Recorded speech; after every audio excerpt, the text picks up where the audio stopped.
10 أيام أجازة للموظفين في شهر أغسطس الجاري. تعرف على موعدهم.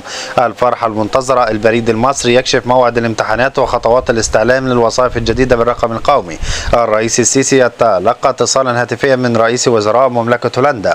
نبيع ولا نشتري؟ سعر الذهب النهارده في مصر وعيار 21 يحقق مفاجأة جديدة.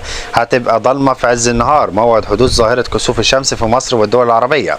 بشرى لهذه الفئات. قرار عاجل من الحكومة يسعد كل الموظفين وتنفيذه في هذا الموعد. ما حدش كان يتوقع كده. حركة تنقلات من الجيزة 2025 تكشف اسماء فجاءات كبرى واسماء جديدة بالمباحث وقرارات عاجلة زيادة 2000 جنيه.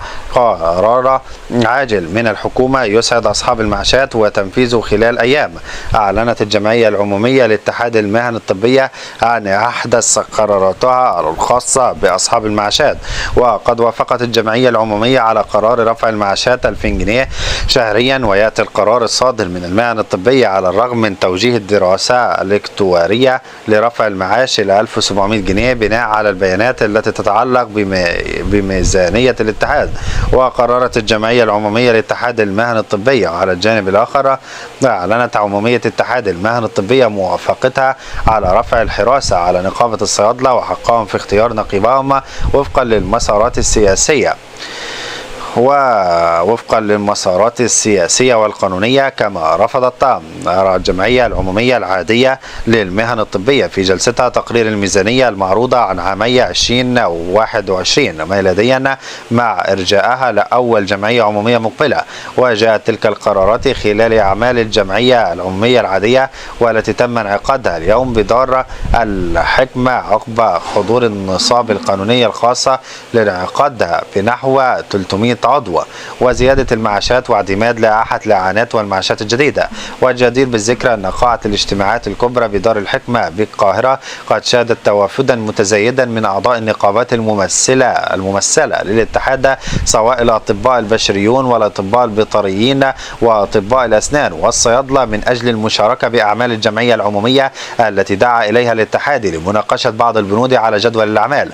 وقد شهد جدول الأعمال الاجتماع مناقشة اعتماد تقارير الأمين العام وأمين الصندوق والميزانيات الخاصة بأعوام 2021 بالإضافة إلى مناقشة الزيادة الجديدة بالمعاشات مع اعتماد اللائحة الخاصة بالمعاشات الجديدة والإعانات مع دراسة الاستثمار على الودائع البنكية أو توجيه نحو 25% من أموال الاتحاد لفرص استثمارية بديلة. 10 أيام أجازة للموظفين في شهر أغسطس الجاري. تعرف على موعدهم حيث أعلنت في ختام يوليو 2025 يزداد اهتمام الموظفين في القطاعين العام والخاص بجدول الأجازات القادمة بحثا عن فرص للراحة أو لتخطيط العطلات قصيرة خصوصا مع ارتفاع درجات الحرارة والرغبة في الابتعاد عن ضغوط العمل اليومية. موعد الأجازات الرسمية في أغسطس. والسؤال الأبرز الآن هل يتضمن شهر أغسطس 2025 أي عطلات رسمية معتمدة تمنح الموظفين أجازات مدفوعة الأجر أم أن الشهر يخلو من المناسبات الدينية والوطنية الرسمية؟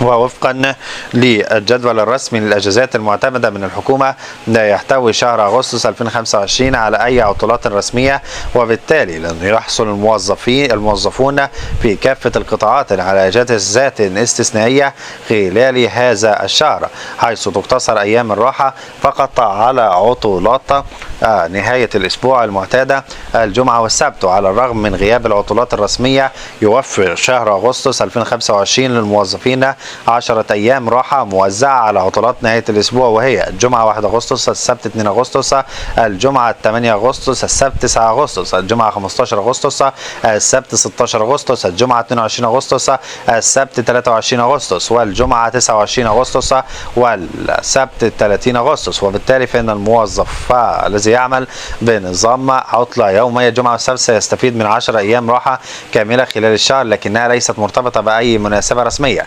متى الأجازة الرسمية المقبلة بعد أغسطس؟ وتأتي أول أجازة رسمية بعد أغسطس في شهر سبتمبر عام 2025 وتحديدا يوم الخميس 4 سبتمبر بمناسبة المولد النبوي الشريف حسب التقويم الهجري حيث تمنح الأجازة أجازة رسمية مدفوعة الأجر للعاملين في القطاعين العام والخاص وتتضمن قائمة الأجازات المناسبات الرسمية المتبقية في العام 2025 والتي تتوفر عبر الموقع الرسمي لرئاسة الجمهورية. مناسبات دينية ووطنية مهمة منها المولد النبوي الشريف الخميس 4 سبتمبر 2025 ذكرى انتصارات أكتوبر، الاثنين 6 أكتوبر 2025. والفرحة المنتظرة البريد المصري يكشف موعد الامتحانات وخطوات الاستعلام للوظائف الجديدة بالرقم القومي. أعلن الجهاز المركزي للتنظيم الإدارة عن بدء اختبارات التوظيف المخصصة لوظائف البريد المصري لعام 2025 بشكل رسمي، حيث انطلقت الامتحانات من يوم 15 يوليو وتستمر حتى 13 أغسطس 2025.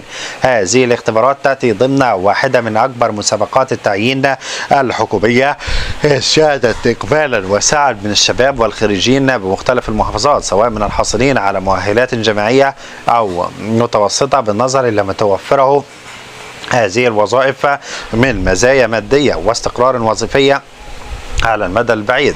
ويتم إجراء الامتحانات باستخدام منظومة إلكترونية حديثة تراعي أعلى معايير النزاهة وترتكز على معايير دقيقة ومحددة تهدف لاختيار الأكفأ والأكثر جدارة بالالتحاق بالعمل في ترجمة واضحة لسياسة الدولة الراسخة في تحقيق العدالة وتكافؤ الفرص بين المتقدمين، بما يضمن انتقاء أفضل الكفاءات بعيدا عن أي معايير غير موضوعية. وفيما يخص الاستعلام عن توقيت ومكان أداء الامتحان، أوضح الجهاز أن جميع المرشحين الذين استوفوا شروط التقديم بات بمقدورهم معرفة التفاصيل بسهولة عبر بوابة الوظائف الحكومية من خلال اتباع خطوات بسيطة تشمل الدخول إلى البوابة الرسمية ثم اختيار خدمة الاستعلام، يليها إدخال الرقم القومي ورقم التسجيل الخاص بالمتقدم ليتم بعدها عرض كافة التفاصيل المطلوبة حول موعد ومكان إجراء الامتحانات بشكل فوري. وقد أكد الجهاز على أهمية مراجعة جميع البيانات والمعلومات جيدا قبل التوجه إلى مقر اللجنة الامتحانية، بالإضافة إلى ضرورة الاحتفاظ برقم التسجيل وبطاقة تحقيق الشخصية بالرقم القومي لتيسير عملية الدخول بدون تعقيدات. أما بخصوص الأوراق المطلوبة لدخول الاختبارات، فقد شدد الجهاز على ضرورة إحضار بطاقة الرقم القومي الأصلية ورقم التقديم الخاص بكل متقدم بجانب صحيفة الحالة الجنائية، والتي يمكن الاكتفاء بالنسخة الإلكترونية التي تم رفعها أثناء عملية التقديم الإلكترونية الأخيرة. متابعينا الكرام، حتى تصلكم أخبار مصر برجاء الاشتراك في القناة من الزرار الأحمر أسفل هذا الفيديو، تفعلوا زر الجرس، تدعمونا بلايك، والسلام عليكم ورحمة الله وبركاته. دمتم في رعاية الله وحفظه وأمنه.